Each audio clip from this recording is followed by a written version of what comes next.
mayroon din mga suspendido, ganun din po dito sa ibang mga probinsya. So far, ang ibang mga walang gumaya dito sa Metro Manila na nagsuspend ng klase. Ngayon, madilim ang kalangitan, ika nga, no? Cloudy skies dito sa Metro Manila. At yan po ay susundan ng isa pang hindi magandang balita bukas sapagkat tataas ang presyo ng mga produkto ng petrolyo, no? Mayroon na pong abiso na tataas ang presyo ng gasolina tomorrow at 6 a.m., no? Medyo malaki. Malaki po ang presyo na itataas nito. Naalala ninyo sa mga nakaraan ang ibinaba ng presyo ng gasolina. 20 centimos, the latest 10 centavos, no? 3 beses yata na bumaba noong isang linggo, pero baka hindi umabot sa 50 centimos, no? Pero ngayon, laban bawi na. Ang itataas daw po ng gasolina will range from 1 peso and 30 centavos to 1 peso and 50 centavos per liter. Okay, grabe ito, no? Ito yung sinasabi ko sa inyo madalas na 2 to 3 steps forward and 1 step backward na ginagawa po ng ating mga kumpanya ng langis dito sa ating bansa. This is bad news again. Kaya yung mga gustong mag-avail ng medyo murang gasolina ay magpakarga na po kayo sa ngayon. Kasi bukas baka ang balita 1 peso and 35 centavos. Maaring 1 peso and 50 centavos pa yan, mga kababayan. Depende sa location ng gasoline station dito sa Metro Manila. Ang diesel ay 80 centavos per liter this week. Nako. Sabi ko na nga ba, kapag ako'y nakakarinig ng gatiting na rollback, natatakot ako eh. Sabi ko, itong 10 centavos na ito na rollback last week, baka mahigit 1 piso ang babawiin sa atin. So, nangyari na po, mga kababayan, ang announcement na ang pump prices of gasoline products are expected to increase by 1 peso 30 centavos to 1 peso 50 centavos per liter, while diesel products are expected to increase by 70 centavos to 80 centavos per liter by tomorrow. Oil companies are expected to increase prices at their retail pumps on Tuesday, September 17. All right. So, ito yung mga balita ngayon na naka-headline sa mga periodiko at ganun din yung mga nakalaya na mga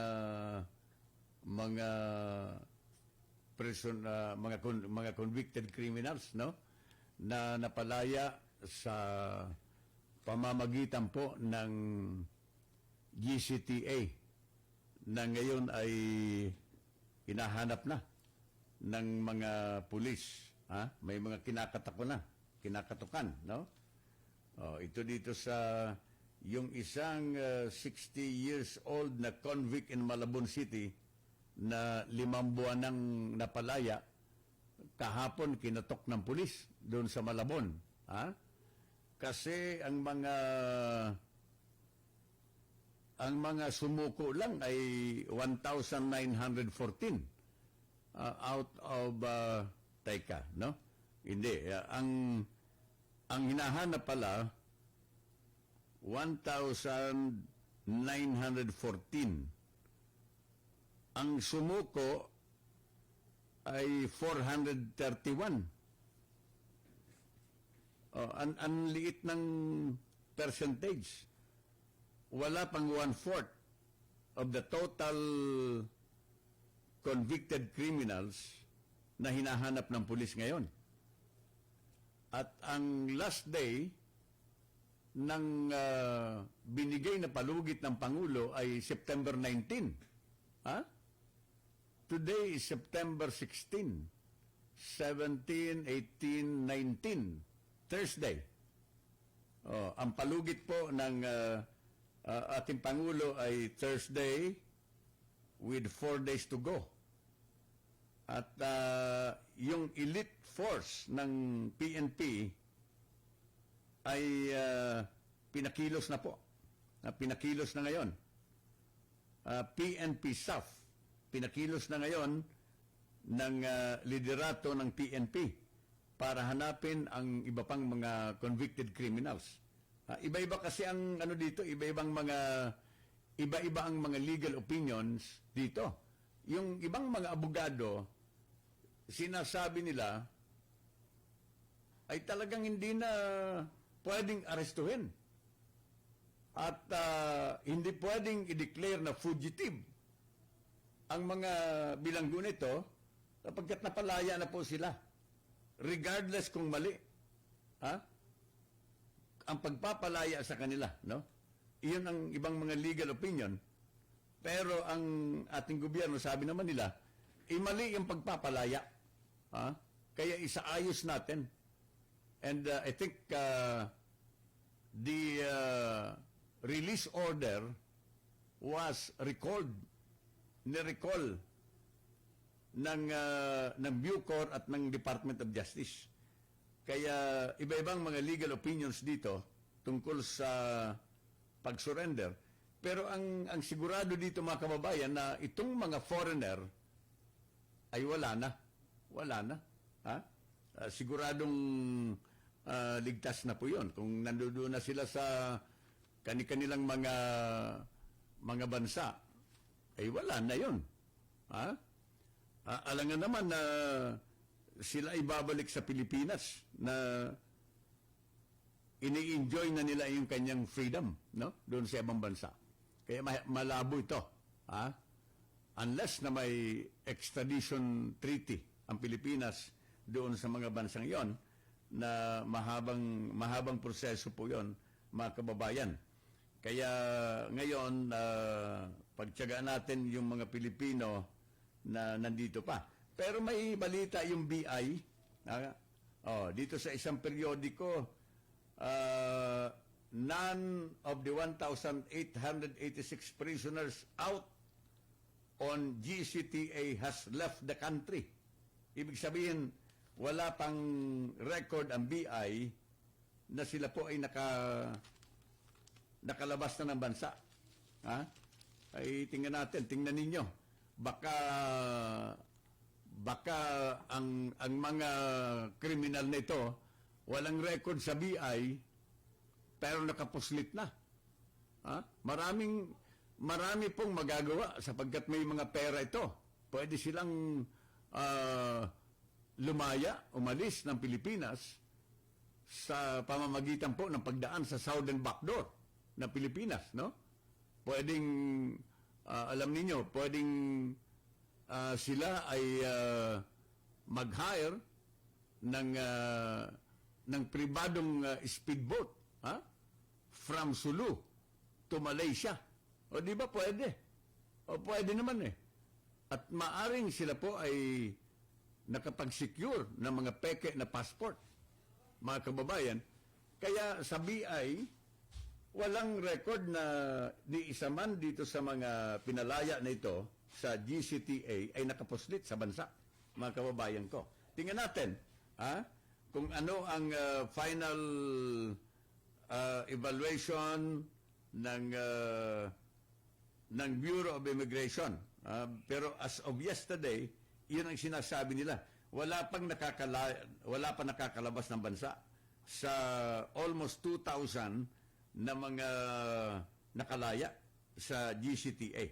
Anyway, ang oras natin 34 minutos makalipas po ang alas 8. Nasa linya si Captain Ryan.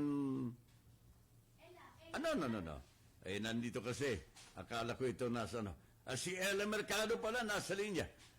Nagkamali tayo ng basa, Ella Mercado. Implementation daw ng primary care facilities sinimula na. Saan ito, Ella? Ella! Yes, good morning, Katropang Oli. Marami kasi ng kakayahan ng mga health workers sa pamamagitan ng pagbibigay ng serbisyong medikal sa mga primary care facilities. Ito ang sinusulong ngayon ng kagawaran ng kalusugan sa ilalim ng Universal Healthcare na programa ng pamahalaan. Dito sa Region 4, sinimulan ng magtalaga ng primary care provider sa bawat pamilyang Pilipino sa pamamagitan ng paghiling ng pagsasahayos ng mga health centers, katuwang mga doktor, nurses, midwives at iba pa. Matatandaan sa mga naunang information campaign ng DOH, ang primary care facilities ay tatanggap ng lahat ng kaso ng sakit maliban sa mga emergency cases na nangangailangan ng higit na modernong pasilidad para dito. Kaugnay nito, naniniwala ang mga lokal na tanggapan ng DOH sa bawat probinsya ng Region 4 sa pamamagitan ng implementasyon ng Universal Healthcare ay higit na napapangalagaan ang kalusugan ng bawat mamamayan, lalo na yung mga nasa malalayong isla na walang kakayanang magpapakonsulta dahil sa kakulangan ng sapat na perang pantusto sa kanilang kalusugan. Yan ang ating pag-ulat. Ako naman, Ella Mercado, para sa impilang DWW Katropa Radio. Iba tayo. Thank you, Ella.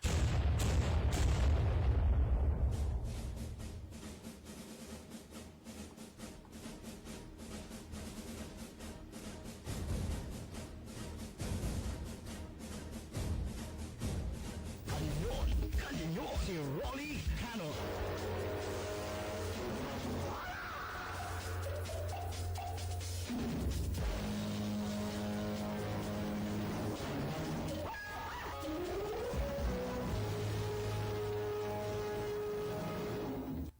Okay, sabi ko nga, 4 na araw lang tapos na yung palugit na ibinigay ng presidente ng Pilipinas, no? Doon sa pag-surrender ng mga convicts na ito, until Thursday. Ano kaya ang gagawin ni Pangulo? Mag-i-issue ba siya ng shoot to kill order o hindi? Tingnan natin. Yung deadline din ng paglilinis, no? Dito sa Metro Manila as ordered by the DILG ay September 27. Nung isang linggo, ayon sa isang dyaryo, si Abi Binay ng Makati mayroon na siyang pahayag na tapos na ang cleaning operation, retrieval operation ng mga pampublikong kalye dito sa Makati. Hindi naman katakataka, maliit lang naman ang Makati. O di ba? Mayroon pa dito sa northern part of Metro Manila, marami na din ang nagsabi. Di ko matandaan kung sino pang mga alkalde ang nagsabi, no? Dito sa Quezon City, marami pang tinatrabaho. Kahapon, dumaan ako sa mga boundaries ng Valenzuela, Quezon City, at Caloocan. Marami pang mga tinitibag na mga occupied na mga sidewalks doon sa mga public roads, sakop ng Quezon City, part of Quezon City, part of Caloocan, part of Valenzuela. Alam ninyo, dito sa may bandang Mindanao Extension, kung binabagtas ninyo ang Mindanao Avenue and kayo ay mag-cross ng Quirino papunta doon sa North Expressway, yung bago doon. Papunta ng diretso ka na doon sa North Expressway, sa NLEX. Mayroong mga daanan dyan na sakop ng Valenzuela, sakop ng Quezon City, sakop ng Caloocan. Marami pa dapat ayusin. May mga tinitibag pa kahapon na daanan ko. So, ilang ano na lang, I think mga 12 days, 10 to 12 days ang deadline ng utos ni DILG Secretary Anyo, sang-ayon din doon sa kautusan ng Pangulo to recover, to retrieve public roads para magamit po ng ating mga motorista.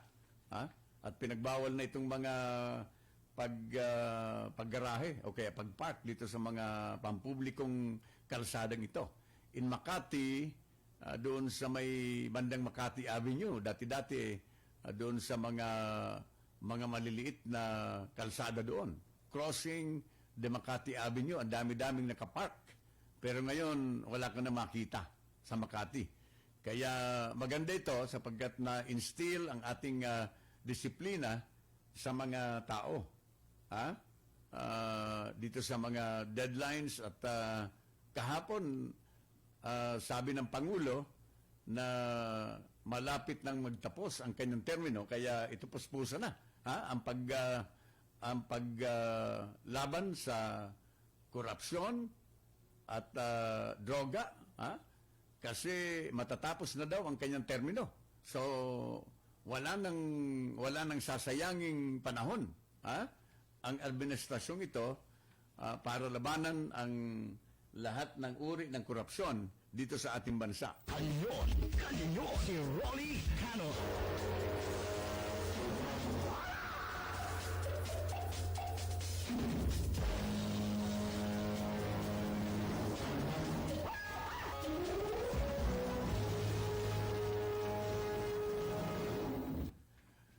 Okay, tuloy po natin mga kababayan ang Kanyon hanggang alas 10 ng umaga dito sa DWWD Radio. Ang mga papalit kay AFP Chief of Staff Madrigal, General Madrigal, ay pinag-aaralan na ngayon. Mayroon ng mga pangalan na ibinigay ang AFP Board of Generals. Binigay na nila ang mga pangalan na 7 o 8 generals. Sa ibang mga periodiko, 8. Dito sa isang periodiko, 7 generals, no? Okay, 7 generals. 7 3-star generals have been recommended to succeed General Benjamin Madrigal Jr. as the Chief of Staff of the Armed Forces. Yun nga, yung Board of Generals ay submitted na sa Presidente, no? Okay, ito isang ayon sa tagapagsalita ng AFP. Itong 7 general ay mayroong track record, tested and proven track record, proven competence, integrity, and managerial leadership acumen. This is according to Brigadier General Edgar Arevalo. Si General Madrigal, na kasalukuyang Chief of the AFP, ay mag-retire na po at the age of the mandatory retirement age of 56 on September 28. Alright. Pero ang change of command nagaganapin sa Camp Aguinaldo September 24. This is 4 days ahead of the actual retirement of General Madrigal. All right. Most likely, in the short list are Army Chief Lieutenant General Macairog Alberto isa sa mga pangalan submitted to the President, no? Yung Army Chief, Makairog Alberto, Air Force Chief, Lieutenant General Rosano Brigues, and Navy Chief, Vice Admiral Robert M. Pedrad. Yan. The initial list of 13 generals with 3 stars include Alberto Brigues Empedrad. Yan. Silang mga nangunguna, no? Okay. Mayroon pang mga iba pa. Philippine Military Academy Superintendent Lieutenant General Ronnie Evangelista. Kasama din. Oy, si General Evangelista, no? Dating commander namin dito sa CRS, no? Okay. AFP Chief of the Directorial Staff, Lieutenant General Erickson Gloria.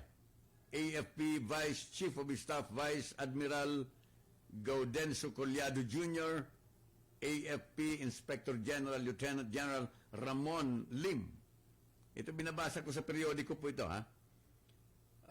Northern Luzon Command Chief, Lieutenant General Ramiro Rey.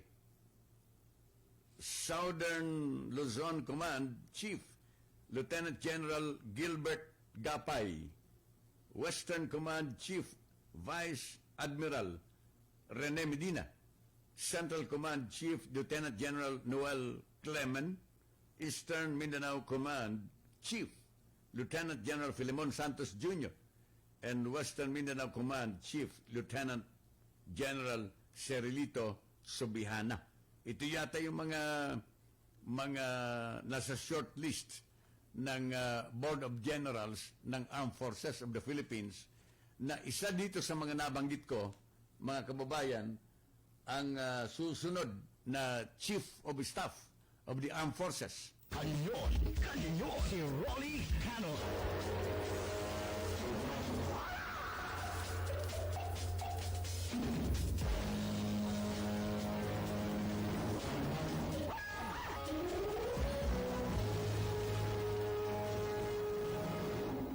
Katorse minutos bago alas 9 ng umaga sa Kanyon, sa DWDD.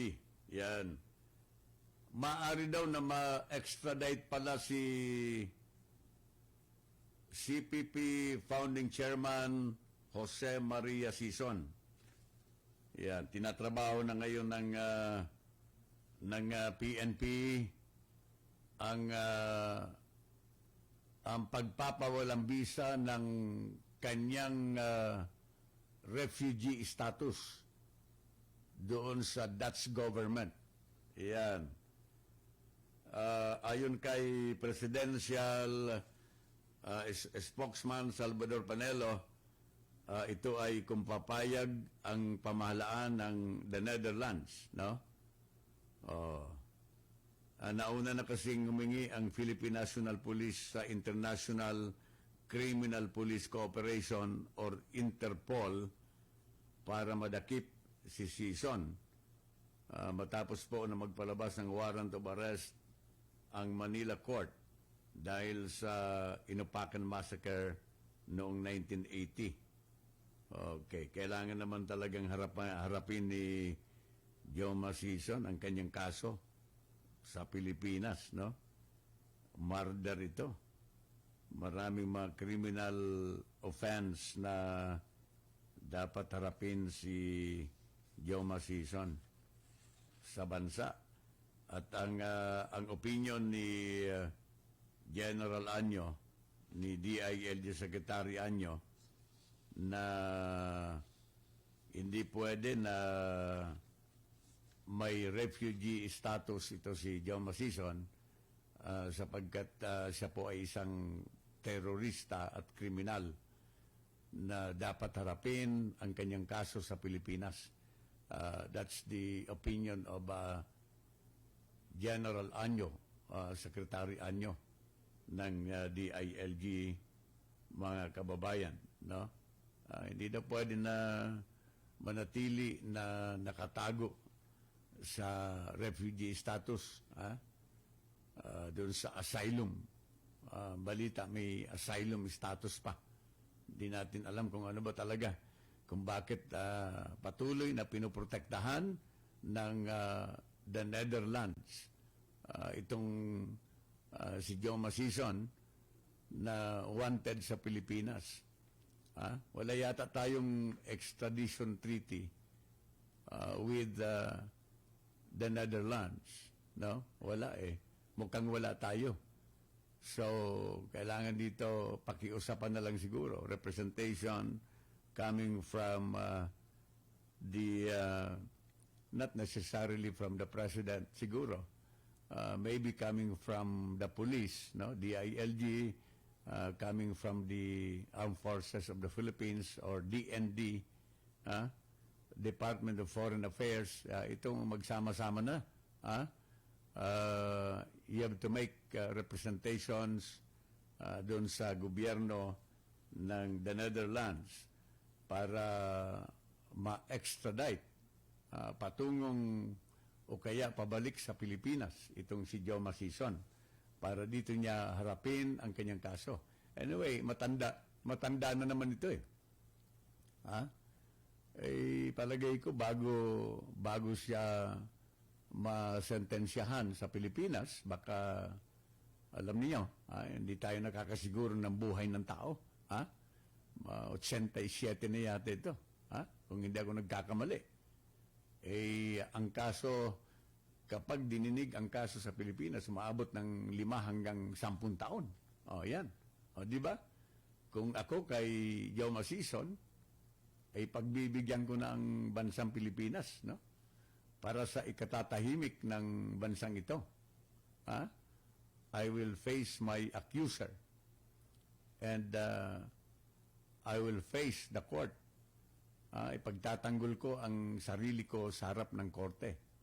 Then, maybe, kailangan siguro cooperation, mag-cooperate na si Joe Masison sa ating gobyerno para matapos na itong insurgency.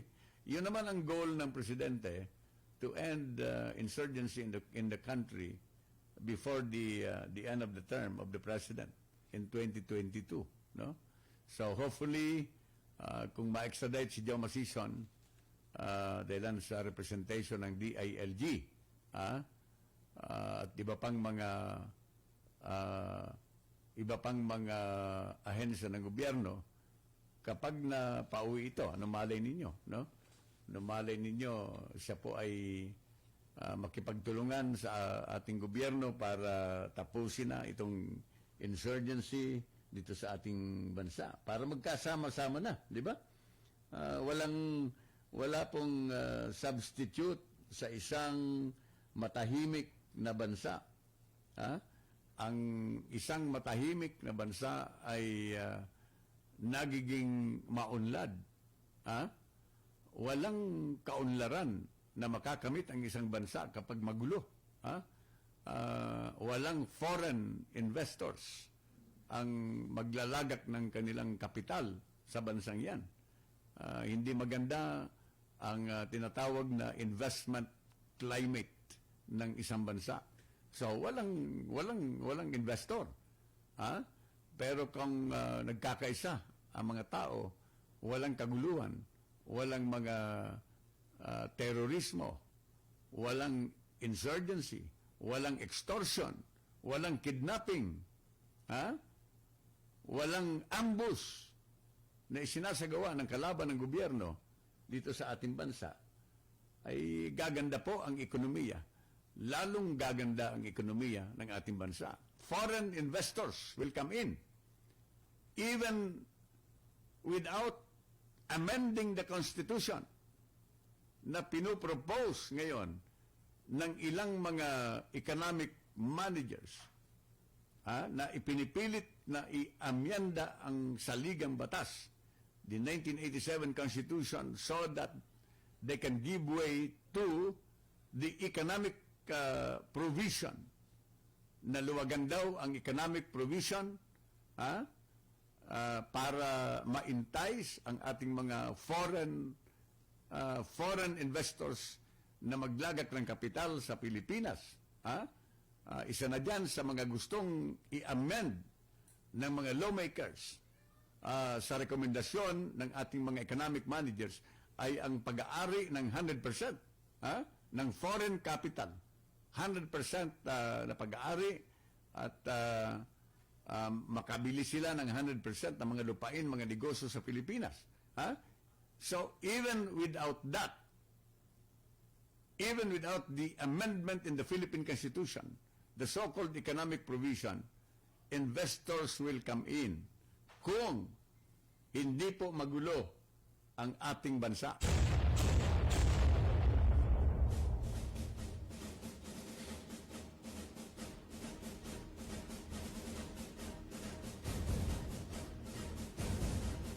Kanyon, si Rolly Canon.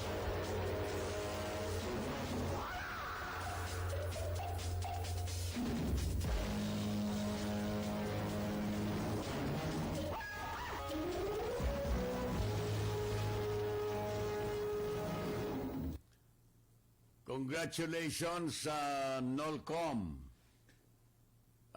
Tumanggap po ng excellent rating mula sa AFP ang NOLCOM. Excellent rating po ito ang Northern Luzon Command at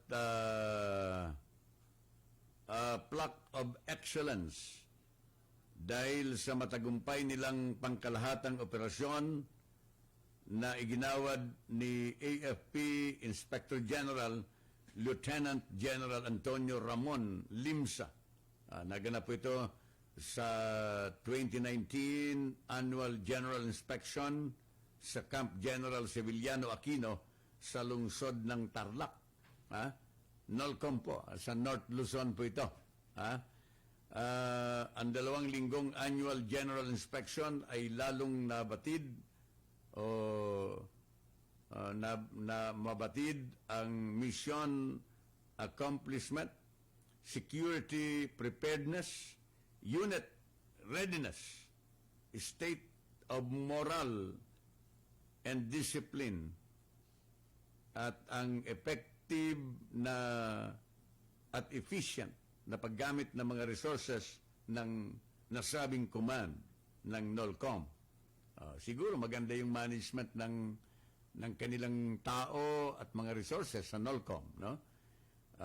Tiningnan at binisita din ng AGI team ang mga operating units sa ilalim po ng NOLCOM para masiguro na kumikilos ito ng maayos sa AFP standards. Yan. Ay, ganun talaga. Pag may magagaling na manager, kasi ang mga sundalo kailangan magaling din na managers, di ba? Alright. Nabatid na ang NOLCOM ay nakatanggap ng percentage rating na 97.83% sa key areas of inspection na kinapapalooban ng mandate and campaign plans, mission accomplishments, systems management, capabilities, contingency plans, at unit readiness. Yan, ito pala yung mga criteria kung paano magkaroon ng rating ang isang command ng AFP. Yan. Sang-ayon po sa balita ng overall assessment ng performance ng NOLCOM sa ilalim ng pamumuno, yan, si Lieutenant General Ramiro Manuel Rey. Namuno pala dyan si Lieutenant General Ramiro Manuel Rey. Congratulations, sir. General Rey. Yan. Ay nagpakita na isakatuparan ng command ang pagsasagawa ng joint at interagency operation bilang suporta sa AFP mission. Yan. Congratulations sa NOLCOM. Lahat ng mga commanders dyan, mga sundalo, lalong-lalo na kay General Rey. Yan. Maganda. Mantakin po ninyo. 97.87% ang overall score or rating ng NOLCOM palagay ko, next year, baka gayahin din to ng ibang mga command, no? Kanya-kanyang pagalingan kasi yan, mga kababayan. Pero overall, within the standards naman siguro, itong ibang mga command, it so happened na talagang medyo nagkaroon lang ng lamang ang NOLCOM. Di ba? Alright. So, overall, let's congratulate the entire organization ng AFP.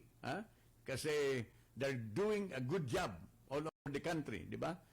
Lalong-lalo na sa paglaban sa insurgency. Sila po ay maraming mga accomplishments ang kanilang nagawa, yung mga civic military operations nila, kasi ang mga sundalo hindi lang panglaban yan, hindi lang panggera yan, ano din yan, pangtulong, mga pagsagip sa mga emergencies, nandiyan sila, no? And of course, itong kanilang cooperation with different organizations in the countryside, lalo na itong mga local government units in relation to the localized peace talks, no? Marami, no? In fact, mamaya, mayroon na naman na 2 lugar, 2 probinsya ang dahilan sa localized peace talks ay nagdideklara na sila lagi ng persona non grata laban sa NPA. Mayroon na, mamaya babasahin ko. But in the meantime, alas 9 na kasi ng umaga dito sa Kanyon at magbabalik po ang inyong lingkod, si Rolly Canon, hanggang alas 10 ng umaga. Ang tabayanan muna natin ang top of the hour news. Pagkatapos niyan, ako'y magbabalik dito sa Kanyon. News and information on DWWD 1134 kHz. Ngayon na.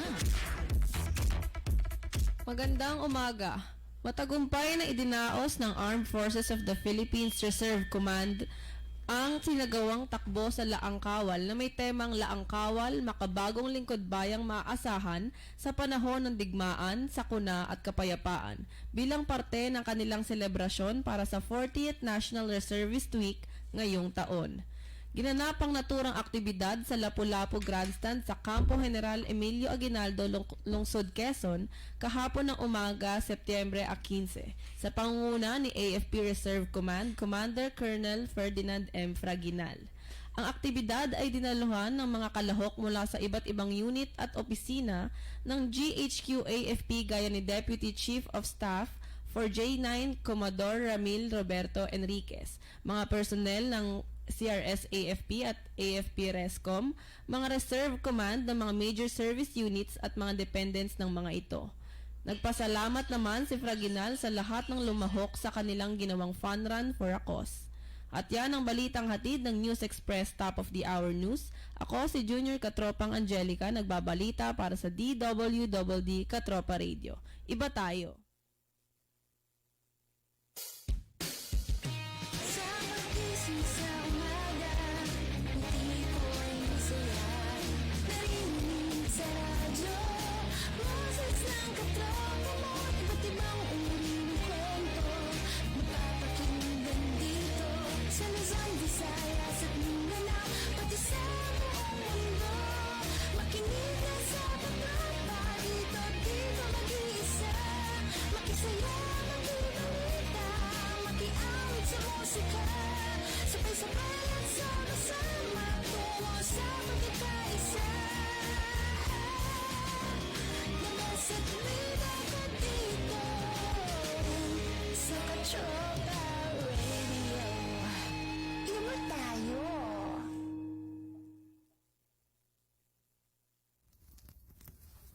There are soldiers, and then there's us.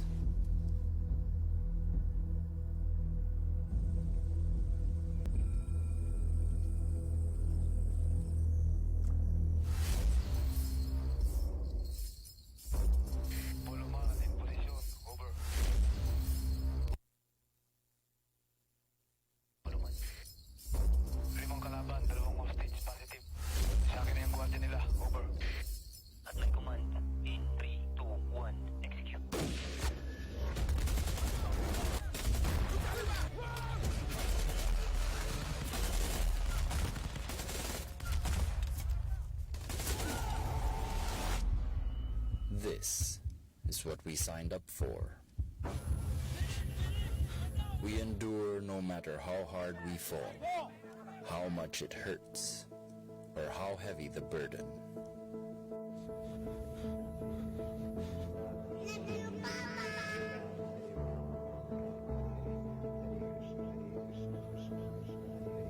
We push ourselves far beyond what anyone thought humanly possible.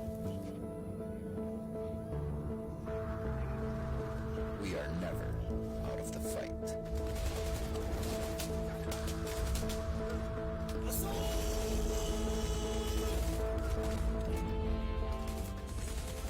We sacrifice to protect the innocent.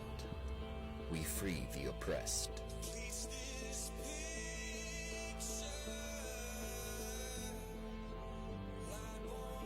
We don't fight for fame or fortune. We fight because it is our service, the proud tradition we are bound to uphold.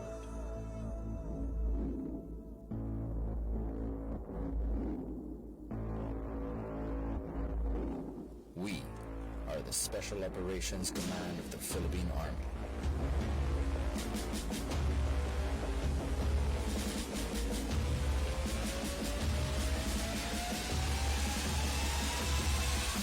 Home of the noble warriors. There's tough, then there's Special Forces tough. Our Green Beret says more about us than we can ever say for ourselves.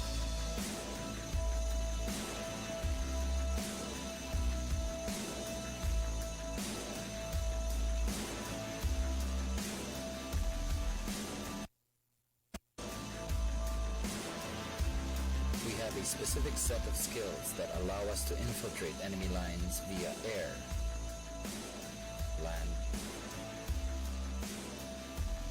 or sea.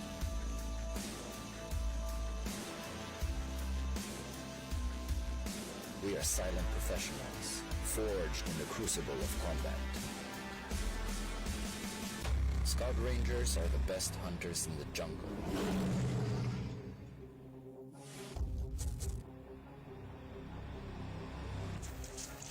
We are pure fighters, with unparalleled skill in guerrilla warfare. We strike hard, we strike fast. Target down. Dito na kami. Over. Kopya mo sa Juan. Fire in the hole.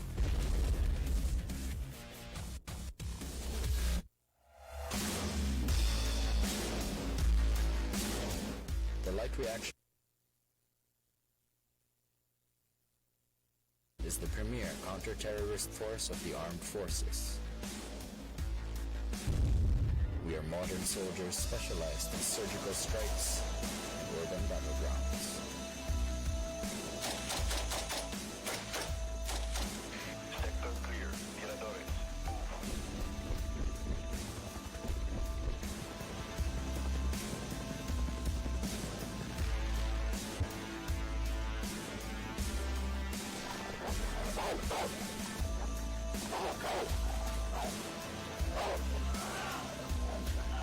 We are at the forefront of the Philippines' war on terror.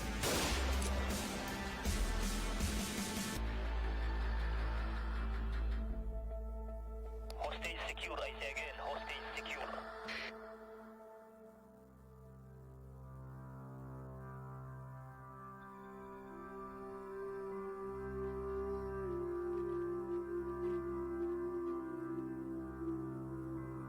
The Special Operations Command Philippine Army has changed the face of conflict in our country. We immerse in communities. We strengthen and empower them to withstand all threats.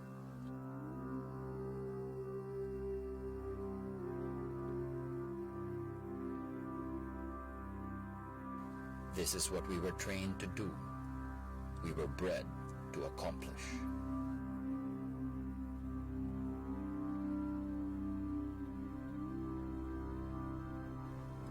Most people will never know who we are or how much we sacrificed for our country.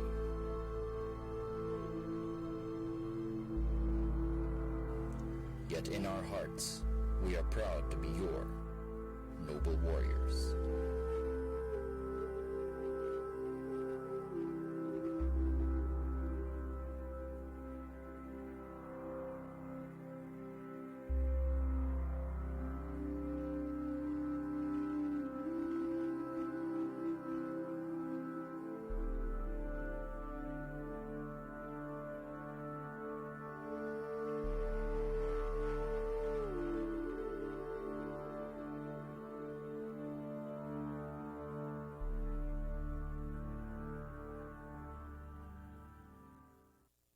Ito ang DWWD 1134 kHz. Balita, impormasyon at musika. AM at FM pinagsama. Ito ang Katropa Radio. Iba tayo. Kayo ay nakatutok sa 1134 kHz. DWDD Katropa Radio. Iba tayo. Kami po ay kasapi ng KBP, kapisanan ng mga broadcaster ng Pilipinas. Ito ang DWWD 1134 kHz. Katropa Radio. Iba tayo.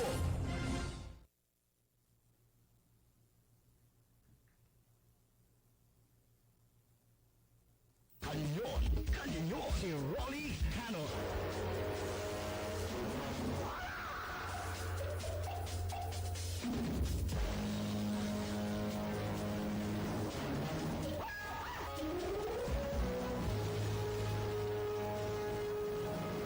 Tuloy tayo sa Kanyon hanggang alas 10 ng umaga. Kasama ang inyong lingkod sa radyo, si Rolly Canon.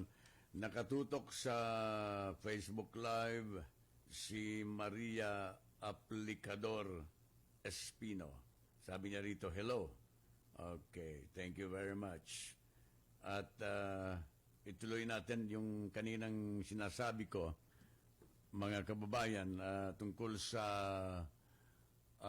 epekto ng isinasagawa na mga pag-uusap ng iba-ibang LGUs, no? Assisted by different commands ng ating armed forces, no, sa iba-ibang lokalidad. May mga isinasagawa silang mga dialogues, no, with the local residents. Maybe mayroong representation din siguro in some areas ng mga NPAs, no? Kaya marami ng mga lugar, binabasa natin dito halos araw-araw sa programa, yung nagdideklara na persona non grata ang NPA sa mga probinsya nila, no? Ngayon may karagdagan na naman. Sabi dito sa balita, members of the communist movement, including the New People's Army, are banned from entering all 5 provinces of the Calabarzon, Cavite, Laguna, Batangas, Rizal, and Quezon region. Yan, Calabarzon. The 5 provinces have forged a unity pact against the NPA following activation of their prospective provincial task forces to end local communist armed conflict.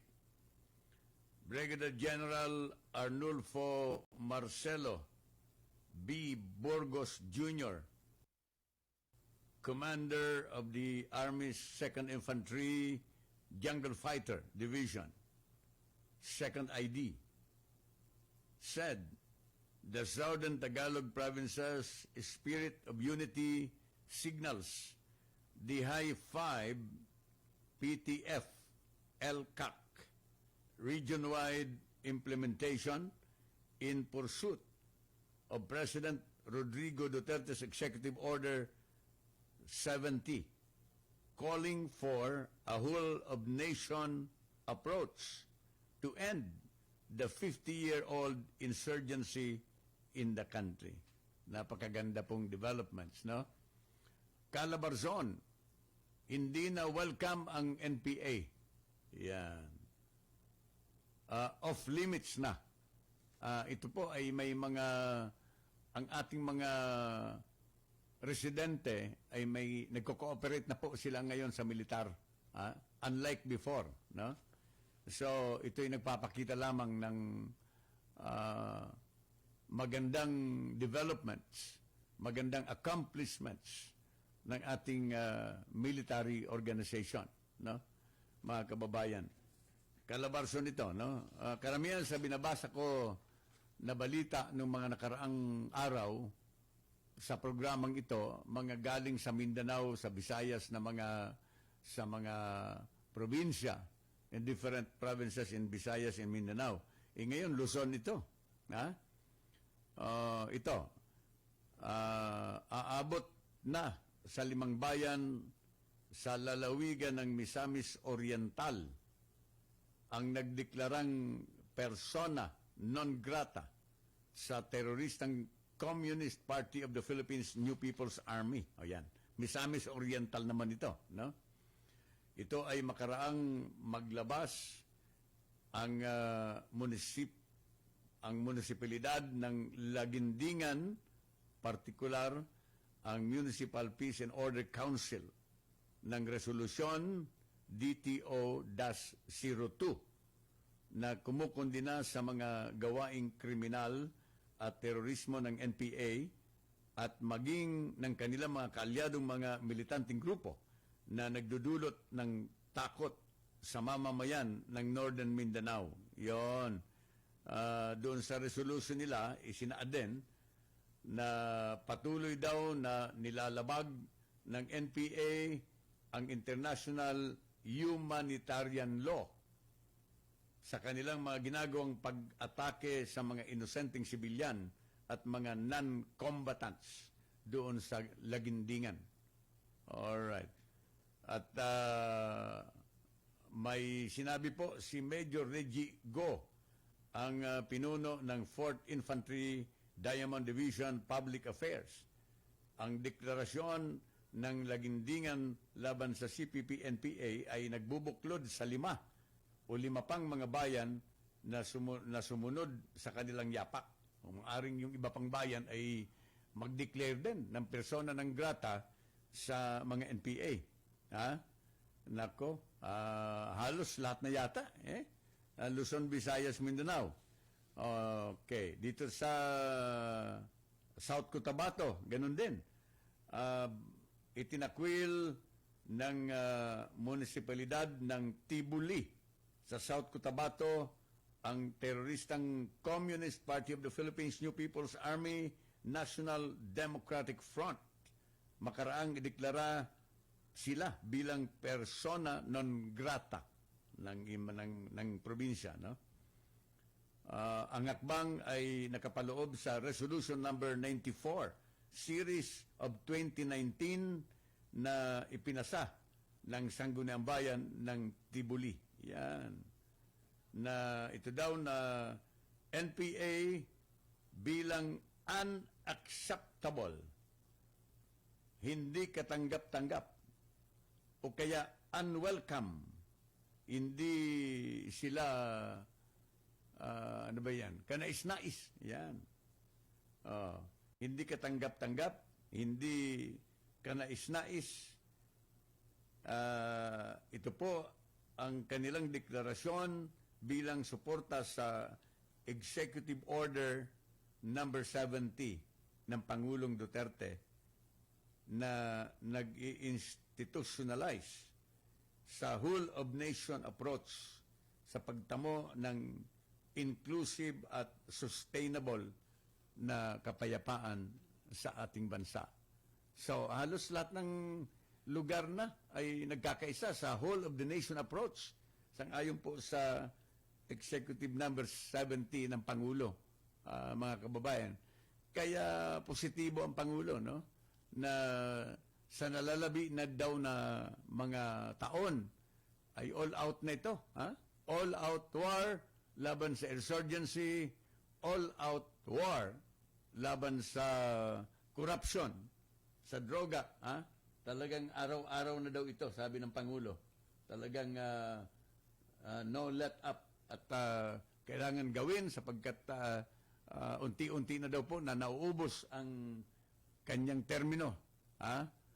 Kasi magtatapos na siya sa 2022. Kanyon, si Rolly Canon.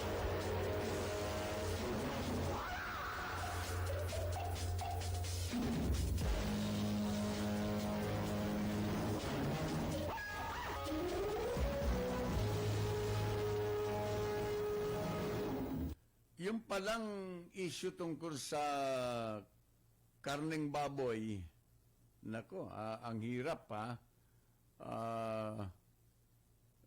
Nung Sabado, kumain kami sa isang Chinese restaurant.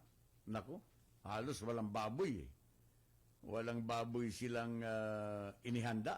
Karamihan manok lang at saka iba-ibang mga handa. Ay alam siguro nila na maaring hindi mabili yung karning baboy na niluto nila. Ha? Lumalala po hanggang ngayon. Ang mura na ng baboy ngayon sa mga palengke, 185 pesos na lang. Ha? Palugi na itong ating mga nagtitinda ng baboy. Yung mga hog raisers natin. Eh, nako, ano kaya itong nangyayari? Ha? Akala ko sa tao lang may depopulation, pati pala sa hayop. Ha? Depopulation din. Nako, kailangan magawan po ito, magpapasko pati, no? Nako, yung mga bantayan po nito, Department of Agriculture, yung mga ngayon gumagawa na ng mga ham na ibebenta sa Pasko. Ngayon, as early as this time, may mga ham nang ginagawa, no? Nako, Diyos ko po. Wag naman sanang itong mga magwalang hiya itong mga negosyante na yung may mga sakit na baboy gawing ham. Nako, paano natin yan ma-distinguish kung iyan ay may sakit o wala? Si Jen Nandugan, nasa linya, Assistant Program Ipinahagi. Ha? Ibinahagi sa Bacoor, Cavite. Jen Nandugan, ano ba yung detalye nito? Jen. Magandang umaga, Katropang Rolly. Ito yung assistance program ng Bacoor, pirmagi nga dito. So, 1,000 mag-aaral buhat nga sa senior at junior high school ang tumanggap ng financial assistance sa ilalim ng scholarship program sa lungsod ng Bacoor sa lalawigan ng Cavite. Ang naturang programa, Katropang Rolly, bilang pagkilala sa kagalingan ng mga mag-aaral na kabilang sa kahirapan na patuloy na nagsusumikap para sa sariling kinabukasan. So sa kanilang payag, sinabi ng lokal na opisyal ng Bacoor na magpapatuloy ang kanilang scholarship program dahil higit na tumataas ang bilang ng mga di nakapag-aral sa lungsod dahil nga sa kakulangan ng sapat na pananalapi upang matustusan ang edukasyon ng isa sa bawat pamilya na nagpayag na kagustuhan naman na makapagtapos ng pag-aaral ng kanilang mga anak. So kasabay nito, Katropang Rolly, ang halagang 20,000 piso ang ibinigay din ng Bacoor City Government sa isang residente nila na umabot sa edad na 100 at alinsunod na rin sa Senior Citizen Act. Tatanggap din ang halagang 100,000 piso mula dito sa DSWD. Ito ay kapangalan ni Luciano Claro Rapisura pagsapit ng buwan ng Oktubre taong kasalukuyan. So ang 100 taong gulang na Bacoreño ay isang magsasaka mula sa Queens Row East Subdivision dito nga sa naturang lungsod at mula sa angkana ng pamilyang umaabot naman sa edad na 130 mahigit bago pumanaw. Ako naman si Jan Handugan para sa ipilang DWD Katropa Radio, iba tayo. Thank you, thank you. Kanyon, si Rolly Canon.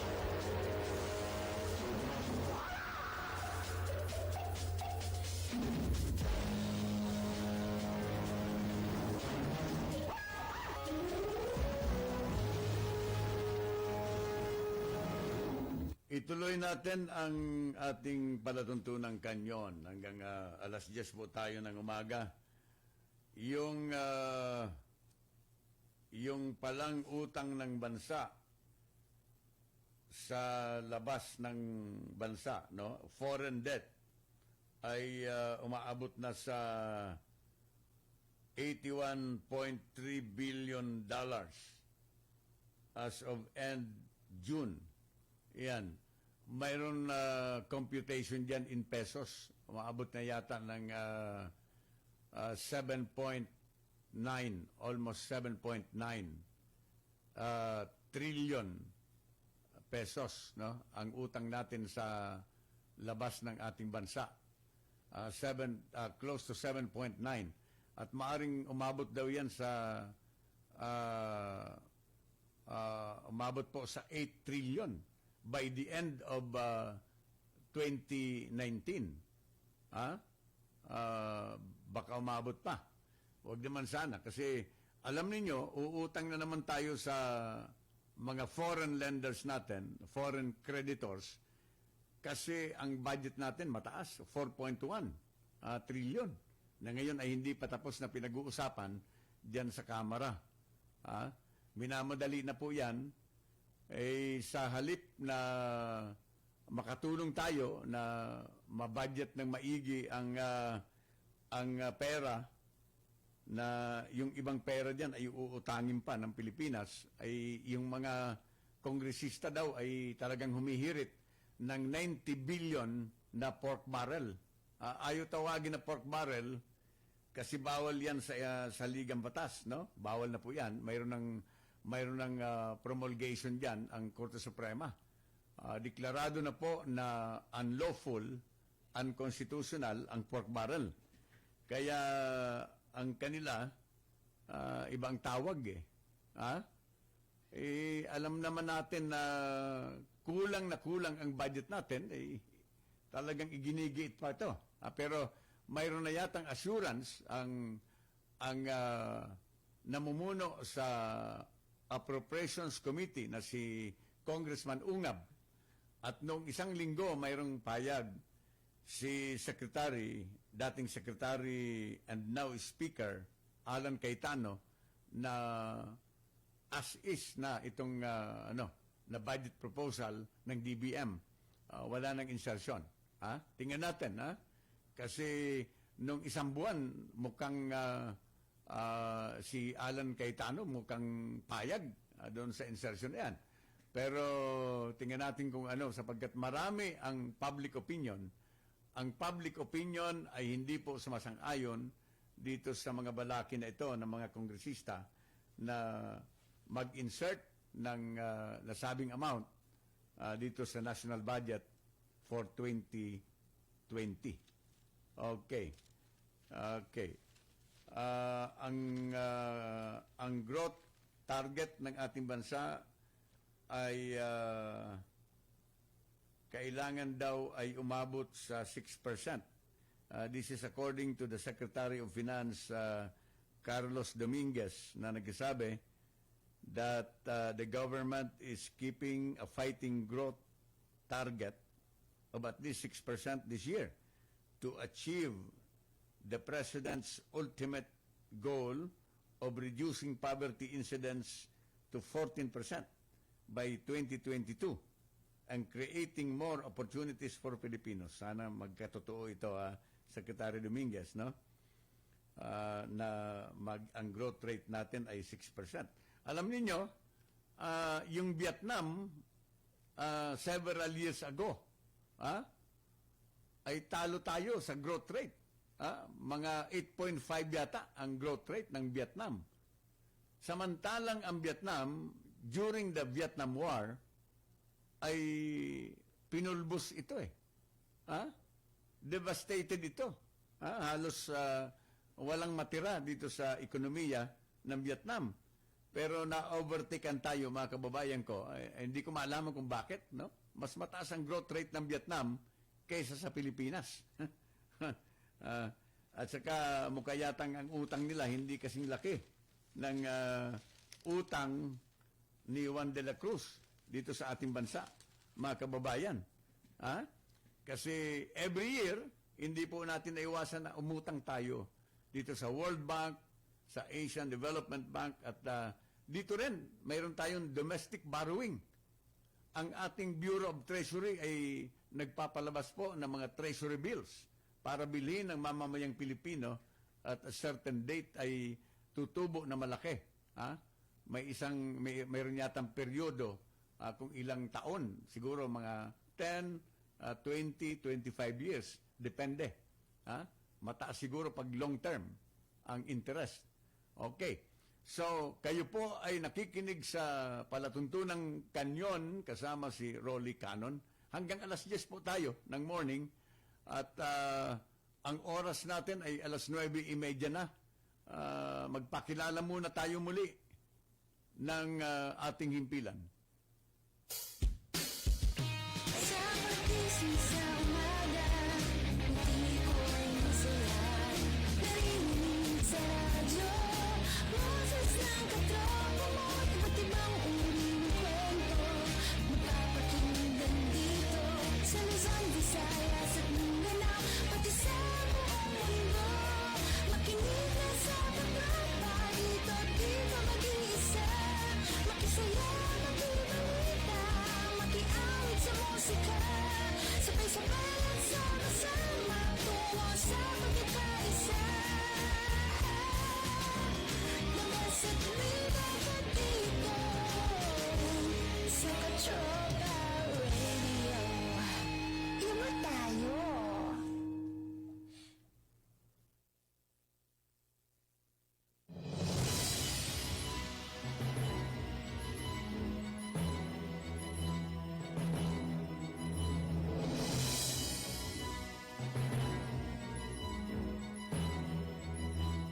Ang pambansang bayani ng Pilipinas na si Dr. Jose P. Rizal ay nagsabi na ang kabataan ang siyang pag-asa ng bayan.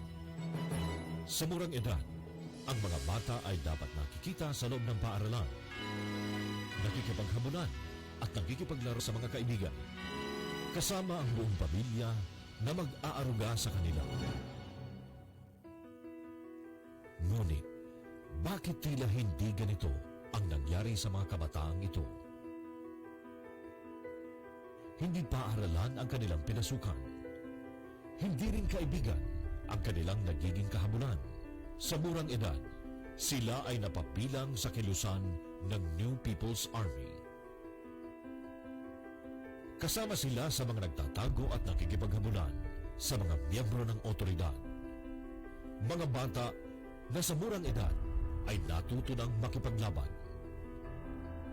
Dahil sa matinding hirap ng buhay na kanilang naranasan, sila ay mabilis na nahimok upang lumahok sa kilusan.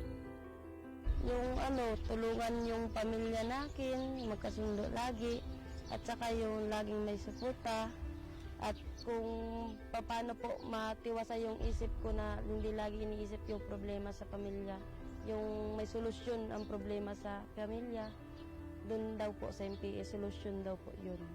Pinuntahan po ako sa boarding house ko kasama yung commander nila na sabi na sumama na lang daw po dun sa kilusan kasi po maayos daw dun po.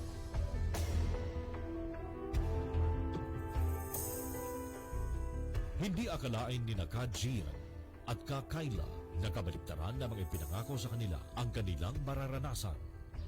Mabilis yung kilos, maiwan, tapos kailangan lagi kang alerto dyan. At saka yung pag may enkwentro po, hindi ka basta-basta makasama kapag may tama ka na kasi hindi naman nila kaya buhatin. At saka iwan ka na lang nila. Kasi ang sabi nila, hindi raw nila iwan, pero nung na-enkwentro at namatay yung mga kasama namin, doon ko na nasabi na mali pala yung sinasabi nila, hindi totoo. Kasi lahat ng sinasabi nila kabaliktaran. Maging ang kanilang karapatan bilang babae ay hindi na rin nirerespeto ng mga inaakala nilang kakampi sa loob ng kilusan. Sabi nga nila, di naman daw sasamantalan yung mga kababaihan. Pero yung isang commander po, binabastos po ako, niligawan kahit bawal sa kanila. Sa edad na 15, ang dalawang batang ito ay naging mga miyembro ng teroristang NPA. Sa murang edad na pagpasok sa New People's Army, ang kanilang kabataan ay tila inagaw na din sa kanilang mga kamay. Na-realize na namin at experience namin ang hirap at pagod. Kung ako sa inyo, mag-aral na lang at wag na kayong umano. At para sa nandiyan pa sa bundok, bumaba na kayo kasi alam nyo naman yung pagod na naranasan natin, hirap, gutom. Kung gusto nyo na hindi pa maranasan or ayaw nyo pang mamatay, bumaba na kayo or magbalik loob kayo sa gobyerno. Napakalawak ng saklaw ng batas laban sa pang-aabuso sa kabataan. Noong June 17, 1992, inilabas ang batas Republic Act 7610 na naglalaman ng mga karapatan ng kabataan at mga batas laban sa pang-aabuso sa kanila. Nakatalaga sa Article 10 ng nasabing batas, ang mga kabataan ay dapat may espesyal na pagtrato. Dapat din silang protektahan mula sa anumang anyo ng pagbabanta, pananalakay, pagpapahirap at iba pang malupit at di makataong gawain. Ang mensahe ko, kung sakaling nagbabala kayo at naiisip nyo na tama or kailangan nyong pumasok dyan, kung ano man yung problema nyo, hindi solusyon ang revolusyon. Kasi kusang loob nyo lang na masusolusyonan ang problema nyo. At ang mga bata ay hindi dapat hinihikayat na maging miyembro ng anumang mga armadong grupo. Hindi sila dapat tinahasa sa kagubatan para makipagsagupa, makipaglaban sa pamahalaan. Ngayon, okay na yung buhay namin, nakapag-aral na ako, at saka marami nang nagbagong buhay na sa amin dahil sa nagbalik loob kami sa gobyerno. Ang mga kabataan ay dapat na ipinadala sa mga paaralan upang mag-aral, magtapos at magtrabaho para sa kanilang kinabukasan.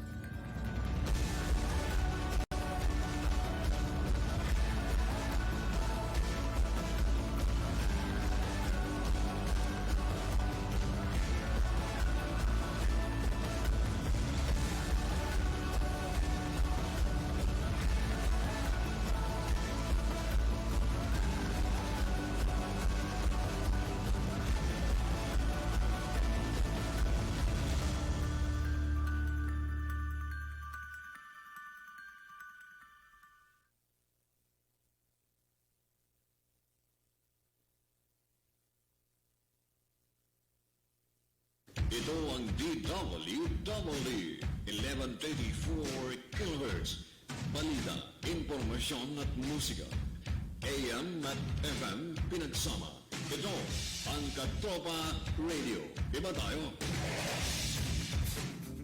Kayo ay nakatutok sa 1134 kHz. DWDD Katropa Radio. Iba tayo. Kami po ay kasapi ng KBP, kapisanan ng mga broadcaster ng Pilipinas. Ito ang DWWD 1134 kHz. Katropa Radio. Iba tayo.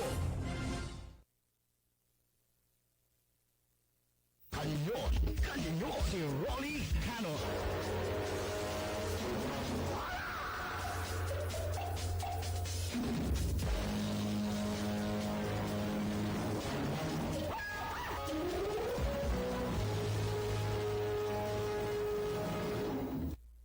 Okay, ituloy natin ang kanyon. Ituloy natin ang kanyon. Okay na ba? Oh, may sound na ba tayo? Iyon. Wala na dito ang control. Okay, ituloy natin. Ay, yun daw na mga Dalian trains na matagal hindi nagamit. Di ba yung nabalitaan na mali yata ang mga specifications? Ito yata yun. I-deploy na daw sang-ayon po sa Metro Rail Transit Line 3, MRT3. Commercial operation. Yan, i-deploy na daw. Hundreds of thousands of passengers may have to wait longer before the governments could deploy the 3.8 billion Dalian trains. Yan. I-deploy na. Tapos na yata ang testing. Itong multi-billion peso deal na ito with the Chinese firm CRRC Dalian Company ay naging controversial po ito. Sa Senate hearing ni Senator Grace Poe, as the Department of Transportation requested emergency powers to solve the worsening traffic congestion in Metro Manila, mga kababayan, no? Kaya nabulatlat muli itong issue ng Dalian train. Matagal hindi nagamit ito. Parang narinig ko rin si Tugade na parang mayroon na yatang mga na-test nito at maaring magamit na dyan sa EDSA. Mayroon, kasi ang MRT ngayon ay nakakaunti lang yata ang train. Baka wala pang 15 trains yan ang tumatakbo araw-araw. Ang ideal dyan, 25 trains ang tumatakbo para ang waiting time ng mga tao ay hindi matagal. Ngayon yata umaabot ng mga 10 minutes, no?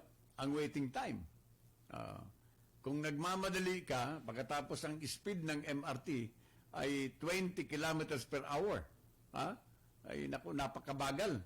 Kung nagmamadali ka, kaya ka nga sumakay sa MRT, dahil nagmamadali ka tapos, kuminsan naghihintay pa daw, may nagkwento sa akin, naghihintay pa daw doon sa gitna para doon sa to give way, doon sa kasalubong na train. Ano ba yan? Coordination na yan dyan sa MRT. Kaya, tingnan natin, gradually, i-deploy na daw itong mga Dalian trains nito to add para makadagdag doon sa kumakonti na trains na pinapakawalan ng Metro Rail Transit, mga kababayan ko. So, yan ang magandang balita. Dapat yan ang pagandahin talaga itong mass transport dito sa ating bansa para wala nang gumamit ng kotse. Kanina narinig ko, may proposal yung congressman ng Caloocan, si Egay Erice, congressman ng Caloocan, si Egay, mayroon daw siyang proposal para daw mabawasan ang congestion dito sa EDSA. Kailangan daw wag nang dumaan. Wag padaanin itong mga private cars, itong mga kotse.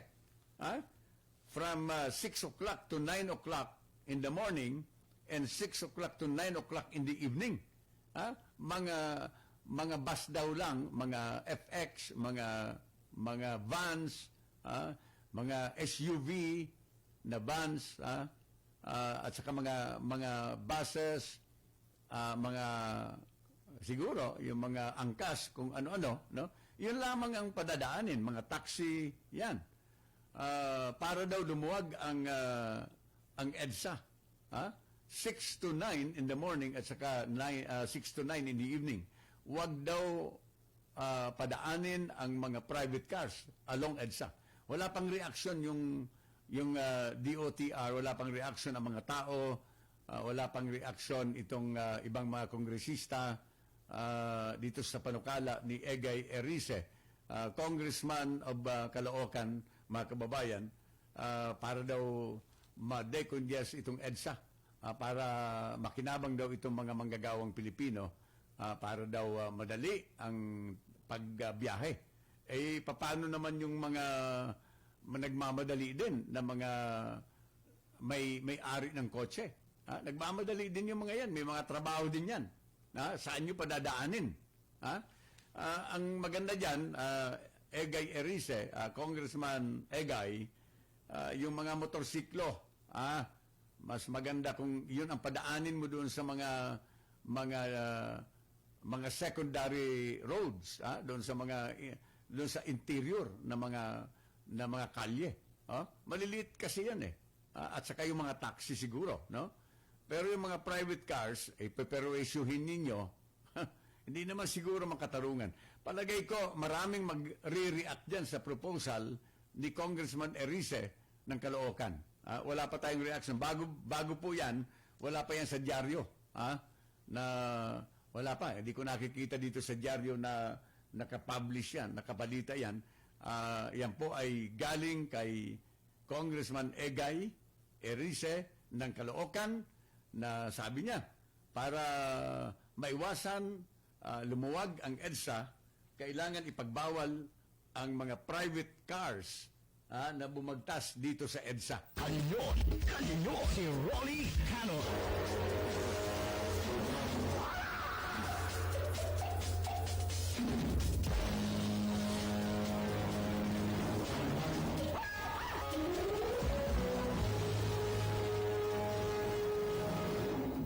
Marami pa rin tayo naririnig tungkol sa pagpasok ng AFP sa isang agreement dito sa bagong telco. Naalala nyo, binalita natin yan nung isang linggo na nagkaroon po ng Memorandum of Agreement ang AFP dito sa Telecommunity. Yan. Ito yung bagong telco. Ang dating pangalan nito ay Miss Latel. O kaya itong Mindanao Islamic Telephone Company na Miss Latel. Alam niyo, ang Memorandum of Agreement ay nagbibigay pahintulot sa dito Telecommunity na maglagay ng mga pasilidad, no? Towers, no? Communication facility dito sa loob ng Camp Aguinaldo. Yan. Maraming nababahala tungkol daw sa security ng Camp Aguinaldo ng ating military organization. Pero may pahayag na po dito si Marine Brigadier General Edgar Arevalo para maibsan ang takot ng mga tao dito sa agreement nito na maaari daw na magkaroon ng sabi ng mga tao baka lalo tayong mawalan ng privacy at na magkaroon ng pag-spy paniniktik ang bansang China sapagkat karamihan dito sa facilities nito ng dito telecommunity ay Chinese mga Chinese made na mga facilities kaya yung security pero alam niyo sang-ayon po kay AFP spokesman General Arevalo wag daw tayong matakot sapagkat mayroon silang mga safeguards, no? At ito ay nakapasa sa thorough government scrutiny when it comes to its fitness to do business in the Philippines. There are government regulatory agencies like the Securities and Exchange Commission, the National Telecommunications Commission. Ito naman daw ay may mga safeguards, no? Sabi ni General Arevalo, what we can give them when we say allowing them in the military camps is the venue for their communications facility. Ayan. Ito pong dito telecommunity is composed of Chelsea Logistics and Infrastructure Holding Corporation, Odena Corporation, and China Telecom. Ayan. Next year pa yata ang operation ito. Ang tagal-tagal, no? Pero alam ko na ang ating militar ay hindi basta-basta papasok diyan kung walang mga safeguards sa seguridad ng sa mga intelligence information ng ating AFP. Facilities lang naman yata. Space lang naman ang ibibigay. Well, kahit alam niyo kahit hindi naman sa loob ng Camp Aguinaldo, kung talagang i-monitor yan, kung talagang may loopholes, ay kaya naman talaga yan. Pero palagay ko, mayroon ng ginawa ang ating Armed Forces of the Philippines before entering into a contract or that agreement with the DITO Telecommunity. Yan na po ang bagong pangalan. DITO Telecommunity, no? Yan ang dating Miss Latel, na magiging third telco dito sa ating bansa next year. Kanyon! Kanyon! Si Rolly Canon!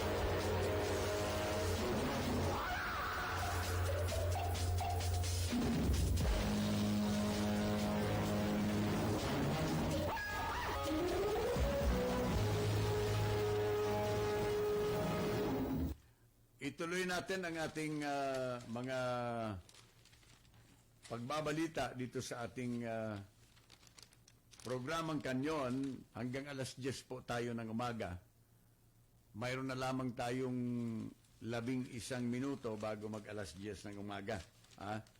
kanina binabasa ko sa isang periodiko yung confirmation ni President Trump, US President Trump, sa White House, announcing that Hamza bin Laden, ito yung anak ni late Al-Qaeda leader Osama bin Laden, itong si Hamza bin Laden, na naging prominent figure in a U.S. counter-terrorism operation, no? Doon sa Afghanistan, Pakistan region. After the death of Osama bin Laden, na matagal na kumpirma yun ng Estados Unidos, no? Pero confirmed na patay na talaga si bin Laden. Yung anak niya pala naging prominente din, no? Sumunod sa yapak ng magulang, pero napatay din, no? A statement issued in US President Donald Trump's name gave no further details. Yan. Walang ibinigay si Presidente Trump na detalye doon sa ibinalita niya na napatay na si Hamza bin Laden. He was killed in the United States of America. Ayan, kumpirmado na po, no? Official report na po ito, pero walang further information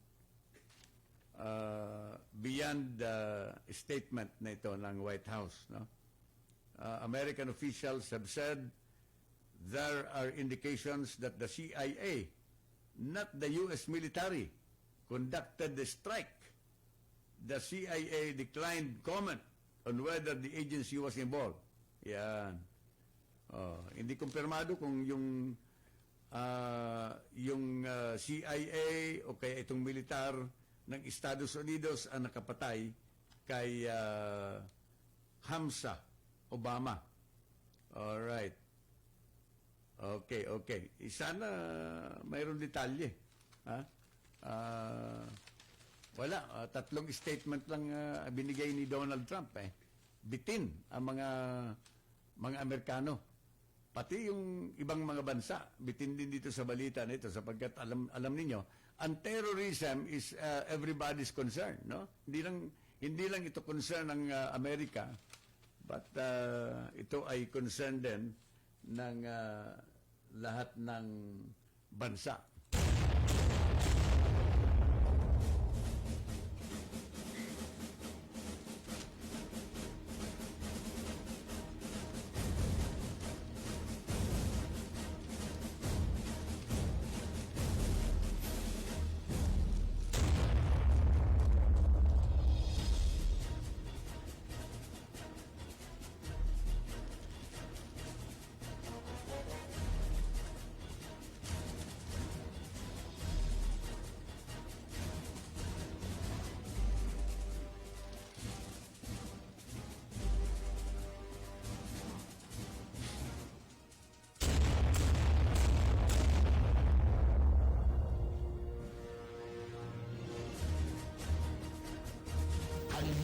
Kanyon, si Rolly Canon.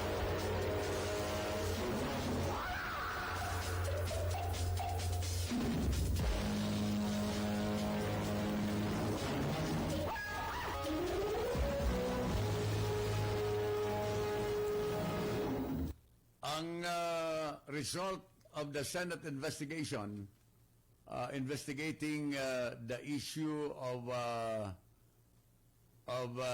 GCTA freedom for sale ay ipapalabas daw po ng Senado this week, yung partial report tungkol doon sa ongoing inquiry into the Bureau of Corrections controversial release of heinous crime convicts, no? Dahilan sa implementasyon ng GCTA, no? This is according to Senator Gordon, no? partial lang po na i-release nila yung result. Alam po ninyo, ito kasing investigation ito in aid of legislation. Lagi. Sabi ni Senator Gordon, mayroon na silang mga naiisip na mga gagawin, no? Kanilang i-legislate ito after the investigation. But I think the investigation will continue dahil sa marami pa ang mga gustong magbigay ng kanilang mga testimonya sa kalokohan dito sa Bucor. Naalala ninyo nung isang linggo, yung mga dating Bucor official nag-testify. Maraming na-uncover last week. Kasama na yung mga illegal drug trade, yung mga pagpaparty sa loob, yung pagpasok ng mga tilapia, yung pagbebenta ng mga tilapia na napakamahal, diyan sa loob ng New Bilibid Prison, mahal eh. First, ang mahalang tilapia 30,000. 30,000 per tilapia. Mga kababayan, ang tilapia doon sa New Bilibid Prison, mga mapuputi, at mga malalaki, matataba, at may mga mahabang buhok. Yan. Yan ang tilapia, mistisa. Ang mga tilapia sa New Bilibid Prison, no? Alam ninyo, kapag sinabing tilapia sa New Bilibid Prison na pinapapasok, yan po ay yung mga foreign female prostitutes. Yung mga paano? Yung mga paano? Mga female prostitute na nakakapasok doon sa mga maraming pera na mga ano bang tawag niyan? Yung mga kriminal na maraming pera, mga drug lords, no? High value, mga high value criminal sa loob. They can hire tilapia. They can do anything to the tilapia for 24 hours for 30,000 pesos, no? Tingnan po ninyo, mga kalokohan. Kung hindi nag-testify, yung mga taga-Bucor dati, yung isang dating Bucor director, ay hindi na-uncover yan. Yung drug, negotiation, lahat pala dyan, kasabwat eh. Mga guard, lahat kasabwat, doktor, yan. Tingnan ninyo. At ang balita ngayon, ang mga drug lords dyan sa New Bilibid Prison, sila na ang nagpapatakbo ng Bilibid. Naku, ang lala pala dito. Ang ibig sabihin, yung mga nakaraan na mga Bucor head na yung dalawang latest, si Bato at saka si Faildon, ay baka tau-tauhan sa lampara lamang itong mga ito. Kung totoo ang balita dito sa isang pahayagan na nagpapatakbo ng kulungan sa Bucor ay itong mga high-value criminals na ito, na mga powerful, na mga makapangyarihan, na nalalagyan ng pera ang lahat halos ng personnel dyan sa Bucor, pati gwardiya, may sabuatan. Ay, naku, Diyos ko po. Kanyon, si Rolly Canon.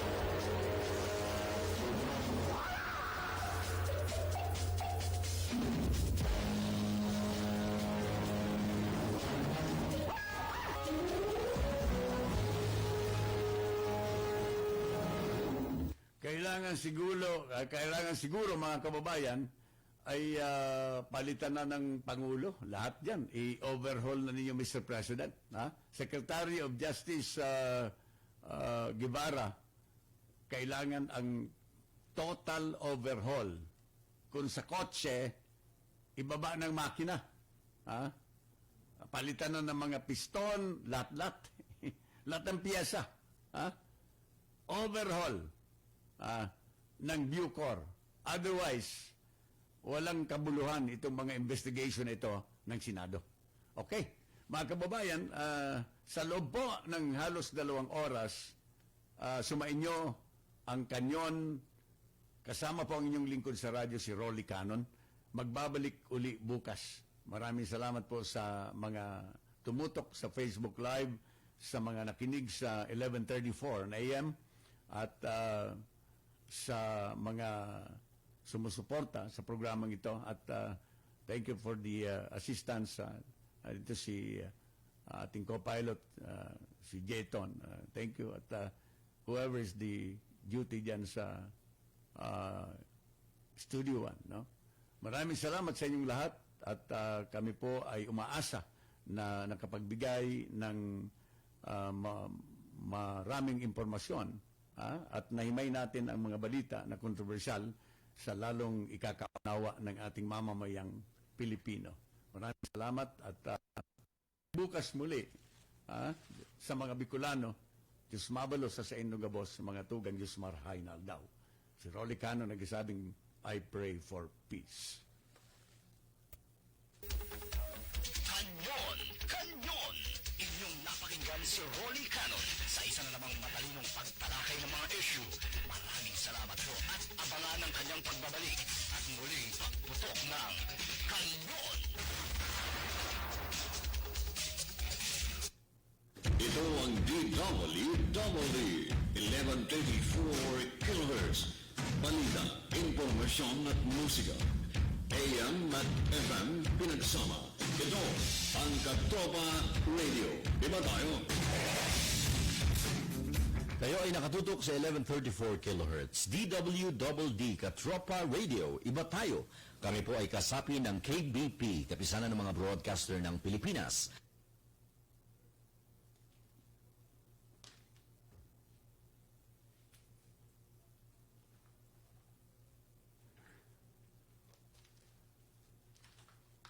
Socially responsive environment.